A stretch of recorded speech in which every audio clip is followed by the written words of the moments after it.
Assalamualaikum warahmatullahi wabarakatuh. Bapak Ibu, sore ini saya akan menyampaikan materi tentang cash flow kuadran ya. Ini lanjutan dari materi kecerdasan finansial dasar.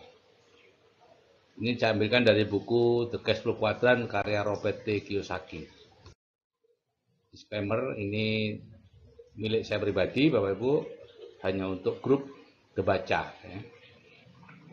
Dan mohon untuk tidak digunakan untuk menarik investasi, bisnis multi level recruiting, ya, money game, asuransi maupun koperasi, dan dilarang memposting di media sosial, website maupun blog. Nah, ada 3 pilihan Bapak Ibu dalam menjalani kehidupan ini. Laki-laki ini pilihan ya. Ada yang bekerja 2-5 tahun atau 10-15 tahun kemudian pensiun kaya atau makmur gitu ya.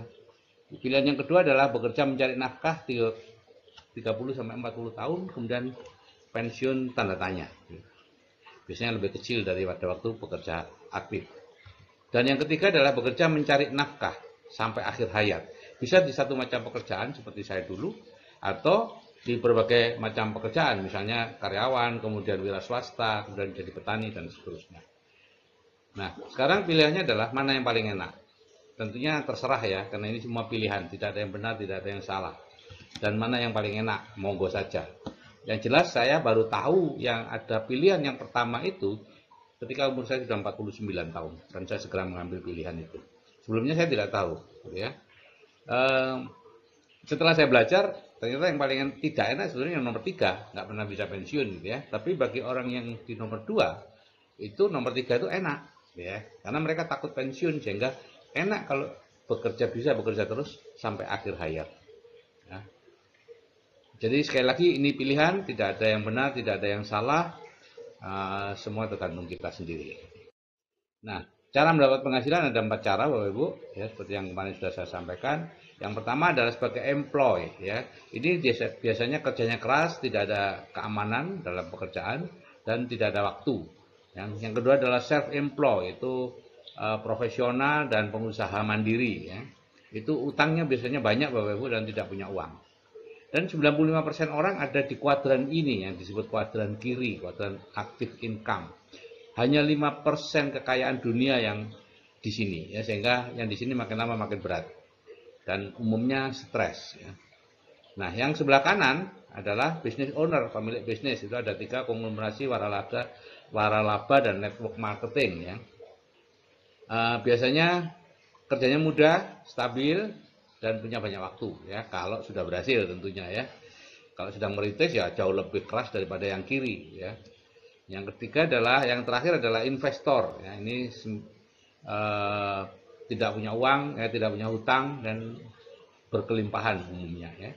5% penduduk ada di sini, tapi keuangan dunia 95% ada di sini. Nah, itu semua pilihan Bapak Ibu, terserah Bapak Ibu mau milih yang sebelah kiri atau sebelah kanan ya. Robert T. Kiyosaki memang menyarankan jangan terlalu lama di kiri, tapi segeralah pindah ke kanan kalau memang menginginkan bebas finansial dan waktu. Kalau enggak ya enggak masalah. Nah, masing-masing kuadran itu beda karakter dan bahasanya, ya. Pegawai misalnya itu bekerja kepada orang lain dan dia takut dipecat, takut membuat kesalahan, takut mengambil risiko, takut mencoba sesuatu, ya. Itu ciri khas dari para pegawai, ya. Dan self employed itu profesional seperti saya dulu, dokter, pengusaha mandiri ya, pelaku bisnis, pemilik restoran, pemilik toko, pemilik warung dan lain-lain. Itu tidak percaya bahwa orang lain bisa melakukan sebaik dia. Ya, dia menjaga sendiri warungnya, dia menjaga sendiri restorannya. Seperti saya dulu ya praktek sendiri gitu ya. Saya tidak bisa membiarkan bidan saya operasi misalnya atau menolong persalinan. Enggak. Kemudian di sini time is money. Kita betul-betul waktu adalah uang. Yang ketiga, business owner, pemilik bisnis itu biasanya kerjanya ringan ya, punya banyak waktu luang ya. Seperti saya sekarang lah, saya business owner sekarang ini ya. Dulu pada waktu merintis business owner tentunya berat banget Bapak Ibu ya. Tapi sekarang nyaris gak kerja, ringan banget ya. Dan percaya bahwa banyak orang yang lebih baik dari dirinya. Ya, di bisnis saya sekarang saya percaya Pak Kosin lebih baik dari saya, Pak Yanto, Pak Imam Bunita, itu semuanya lebih baik dari saya. Gitu ya. Investor, uang bekerja untuk kita ya, berani mengambil risiko dan sabar menunggu hasil. Nah, masing-masing kuadran beda karakter dan bahasa seperti tadi ya. kuadran kiri itu biasanya bicara pekerjaan dan proses ya, teknik mengajar, teknik pengobatan, teknik peternakan ya. Saya dulu bicaranya itu saja dan tabu bicara soal uang ya atau soal kaya, nggak berani Bapak Ibu. Ya rasanya nggak nyaman gitu loh kalau bicara soal uang. Ya. Akibatnya Pak, ya kita bekerja terus karena apa yang kita bicarakan itulah yang akan masuk ke pikiran bawah sadar kita dan akhirnya menuntun kita. Kalau kita bicara tentang bekerja, ya kita akan bekerja terus. Kalau kita bicara hasil, kita akan mendapatkan hasilnya. Ya. Nah, beda dengan yang di kuadran kanan, business owner dan investor, bicara cash flow, omset, cita-cita, harapan, visi, ya itu yang kita lakukan. Akibatnya apa? Yang sebelah kiri numpuk harta benda, ya umumnya numpuk, uangnya digunakan untuk membeli beban, sedangkan uangnya sendiri lari ke kanan Bapak Ibu, gitu ya. Di sebelah kanan banyak uangnya. Dan lucunya atau bukan lucunya ya, ya memang karena bawah sadarnya sudah seperti itu, nyaris tidak bisa nembus ini yang employee self employed jadi business owner dan investor dulu tidak bisa nembus. Kuadran kiri misalnya 95% orang berebut 5% uang. Pekerjaannya berat, hasilnya sedikit. Gantian Bapak Ibu, pensiun, PHK ya, semakin berat ya. Semakin lama semakin berat. Guru itu dulu ada SGB, sekolah guru B, kemudian dirubah menjadi SPG, sekolah pendidikan guru ya. Jadi SGA dulu, SPG. Sekarang harus sarjana pendidikan.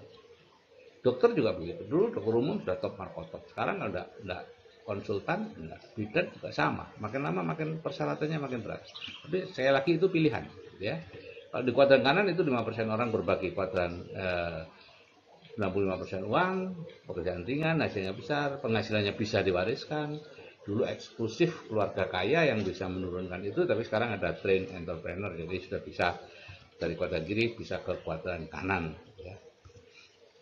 Jadi ini bekerja mencari uang, di sini bekerja membangun jaringan atau aset. Nah, cara pindah kuadran, cara lama adalah dari employee ke self employed, menjadi pegawai misalnya, kemudian membuka toko ya, menjadi self employed atau buka bengkel atau buka restoran atau buka dan kalau dia bisa maka dibuat sistemnya sehingga jadilah business owner ya, yang bisnis yang bisa jalan sendiri. Dari situ baru jadi investor ya, itu usaha sendiri. Dan lama banget ya. Di samping lama juga kemungkinan keberhasilannya kecil banget. Di Amerika Serikat ada statistik ya, dari 100 perusahaan yang didirikan, dalam waktu 10 tahun tinggal 1% Bapak Ibu ya. Di Indonesia belum ada statistiknya, tapi ya 11-12 lah sama dengan di sana. Ya. Nah, yang cara baru dari employee self employed itu langsung diajari belajar untuk ke business owner. Jadi belajar Bapak Ibu. Kuncinya adalah belajar. Banyak teman-teman saya yang saya ajak ke business owner itu tidak belajar, dia merasa seperti berbisnis gitu loh. Akhirnya apa? 1 bulan, 2 bulan, 3 bulan, setahun nggak dapat uang, frustrasi. Yang enggak Bapak Ibu, namanya juga belajar. Ya. Anda sekolah SD 6 tahun dapat uang, SMP 3 tahun dapat uang. Enggak lah mengeluarkan uang. Gitu ya.